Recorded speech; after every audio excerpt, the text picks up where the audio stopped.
Hello everyone, and today I'd like to talk about the Desktop Locomotive. The Desktop Locomotive has been a really nostalgic train to me since. Now, I remember watching a video by, I forgot his name, but I follow him on Twitter and on YouTube. And I remember watching his video, his review of the Desktop Locomotive. And I remember wanting that engine since, of course, I want everything as a kid. But, of course, I never got it since I never knew where to get it. Either way, a couple of years later, I believe last year, I got the engine and I plan on making a video about it. But I just lost motivation to make the video. And, yeah, it just sit inside my DVD case and shelf. And it just sat there until now, which I'm not going to make a video. And yes, as you can tell, I have my Halloween village set up. Yeah, I got tired of waiting. It's still, is it January?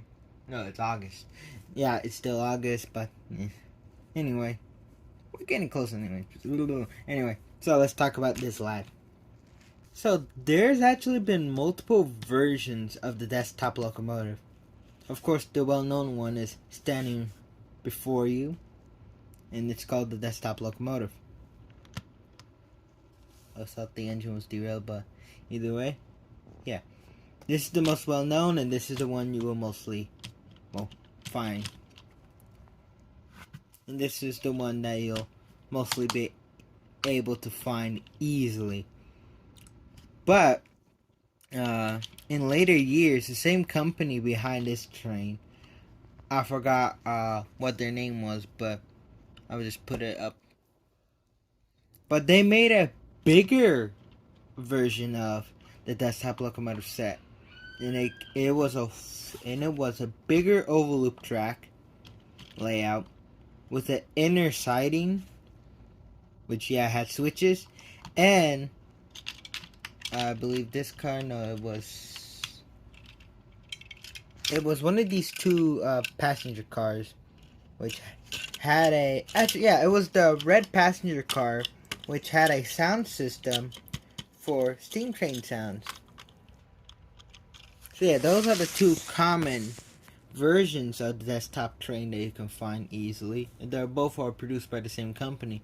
But what if I tell you there were also two other versions I found out while researching the Desktop Locomotive? Actually, I just remembered there were 4 versions. I showed 3, but my pinky is down here. Anyway, there were 4 other versions of the Desktop Locomotive produced overseas. The first 2 were produced by a company named GGG. And they released the train normally, just with, I believe, one of the coaches. But they also reproduced the set in black and white. So basically, the track that the train would come with, it's on easy track, but the track it came with had black ballast and silver rails. And the entire train was black and silver, which was pretty unique. There was also this other one, which looks very generic and off-putting. I believe it might also be black and white, but at the same time, I think it's just the original Desktop Locomotive set, just with that type of packaging. And there was this other one, which I would love to get my hands on, but my chances on getting it is probably very slim, and it is this set called Train. It has a completely different engine, with only one driving wheel and 2 trailing wheels. Well, one leading wheel and a trailing truck, but either way, yeah. And not just that, the tender on that thing was a 2-battery tender, meaning it was shorter than the tender here. We'll talk more about the tenders once we actually talk about the train itself, which that's what we're going to talk about right now. How I got my Desktop Locomotive, well, I got it by piecemeal. I got the engine by itself from one seller, and I got the tender and coaches from another seller. And I did plan on buying the other two coaches from the seller who sold me the engine to kind of extend the train. But I didn't do it because I didn't have the funds at the time. But I would still like to expand upon this set. And I also plan on buying some other battery power 440s that I found and I find very interesting. But we'll get to those in a future video. But for now, let's talk about the Desktop Locomotive. So yeah, the Desktop Locomotive is basically the general 440. And I think it's mainly based after the Mantua tooling, since looking at how stubby it is. But either way, it's still a pretty nice model with simple details and some golden accents. Now, I don't know what this part is. It's probably a safety valve or a very strange whistle. Actually, I think this is a whistle since the safety valve is probably one of these two. We've got these chunky handrails and these little details, flagpoles. But yeah, neat little details. And yes, the engine only has one side rod, and yeah, this wheel is a dummy. But hey, it's a simple little battery powered train set for kids. And also, I forgot to mention, it also has a little light. Now the back here, I'm not gonna disconnect the tender from the engine since it will be very tricky, since if you look down here, it's a plug and play system with very skinny wires, and it will be pretty hard to disconnect the tender and reconnect it afterwards. Either way, oh wait, I could just do this. So yeah, that's pretty strange, since now both the fireman and engineer have to be midgets to operate this engine. But yeah, you got your back cab details. Now the tender, oh, I got loads to talk about this thing. So actually, I got loads to talk about that I think I might as well disconnect it from the engine. And while I'm doing this, I might as well show you how to disconnect the tender from an engine, from a desktop locomotive, for pure safety reasons. Since the wires are so skinny that if you were to pull them hard enough, you might run the risk of ripping the wires off of the plug, so don't do that. What I suggest you doing is trying to pop the truck off the tender, which, don't worry, it's just a simple push system. Get a pair of tweezers, and you basically get a good position and just pull it out like so.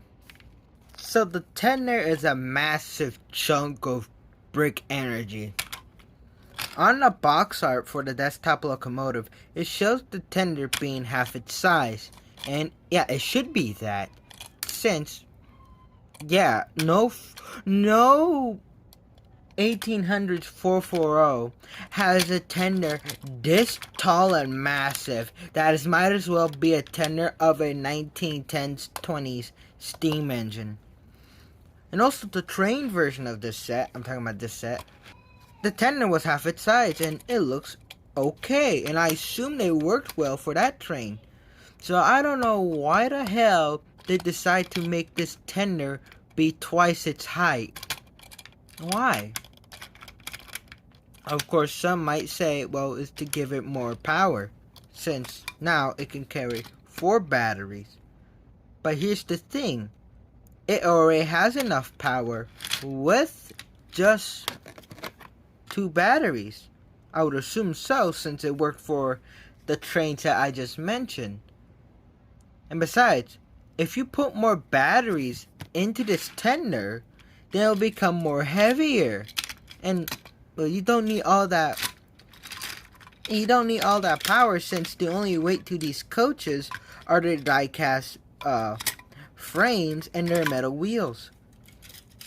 So, the choice to make this tender twice its height, it's hard. I can't get my head around why would you do this? You just gave the engine a concerning growth. But either way, so yeah, here's the tender.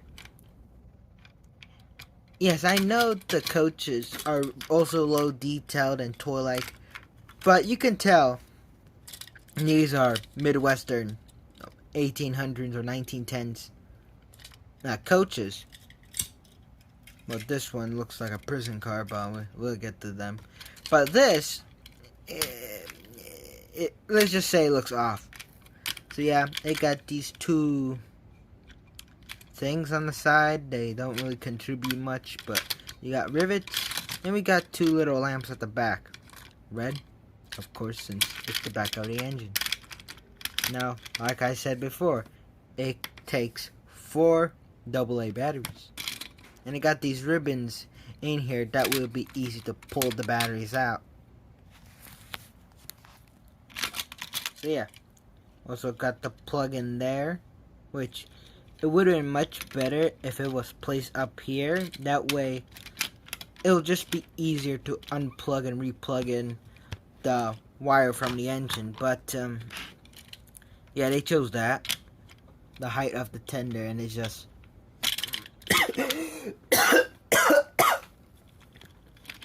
Oh god, this tender's killing me. I need water. So yeah, after that, now we should go on to the coaches before I have an aneurysm. I forgot to mention, there was a switch under the train where, if I could get it, if you just press this, it just stops the train entirely.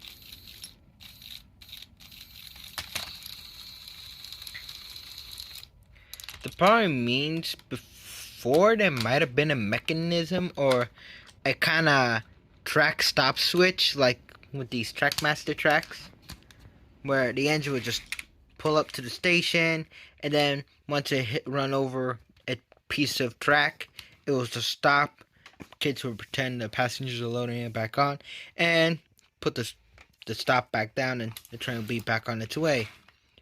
Or it's probably a cautionary thing. So I don't know what thing you want this train. Well, you want to prevent this train to go on, but either way, that's there. Anyway, now let's get on with the coaches.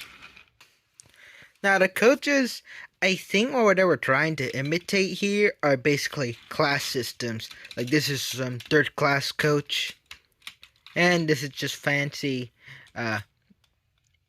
first class coach. Or this could be just a normal, well, coach that for crewmen or brake coach back. I don't know, but actually, this looks.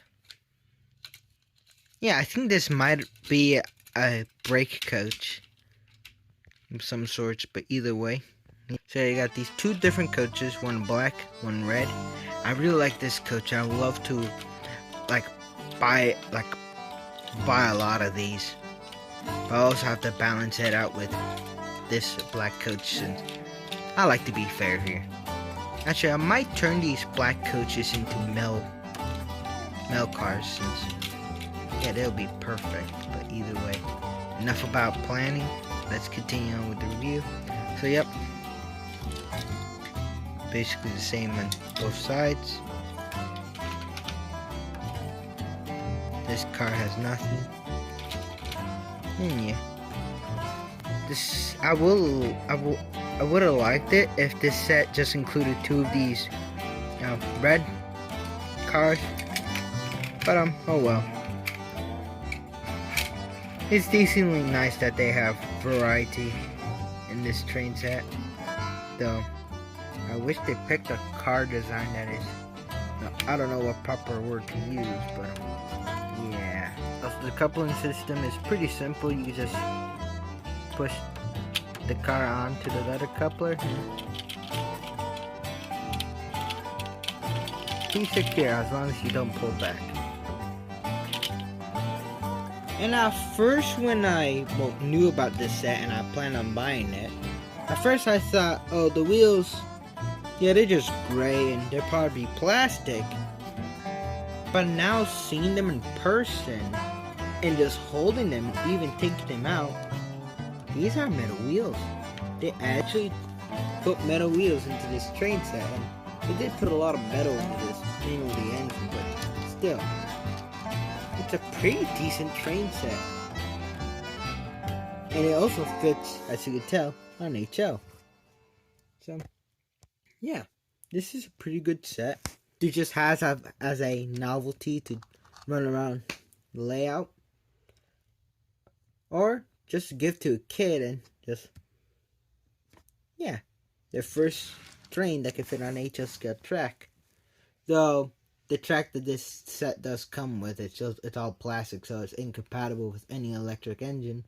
Also, when it comes to, if you are gonna run this on a live HO scale layout, I have to warn you, one of the wheels on this engine, I believe it's the driving wheel, has been put together in a way that is not insulated, which isn't a problem for this train since it's battery power and, yeah, the way it was put together. But it is a problem to other HO scale engines, since once this thing is touching both rails perfectly, it will just cut off power to every other train on the circuit. So I suggest doing a bit of work on the axle to insulate the wheels, or putting masking tape or something that will insulate around the wheel's flange, or just the wheel entirely. But other than that, this is a perfect little train for a HO scale layout. And now I'm going to just run this around.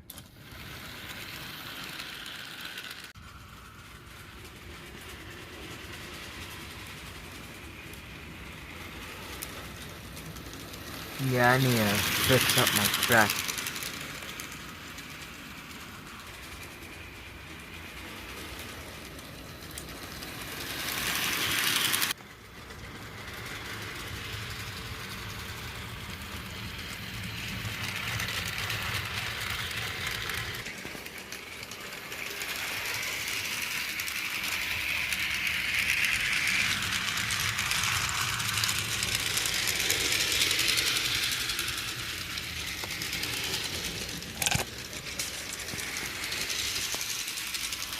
Yeah, that's a bit of running of the desktop locomotive, and I just realized it decoupled. But yeah, yes, it did wobble along the track, but that's probably due to the fact that this driving wheel, or quote unquote driving wheel, does jump up, or is loose, and has a lot of play. But other than that, it stays on the track well. So yeah, that's my video of the desktop locomotive. I hope to see y'all later. Goodbye.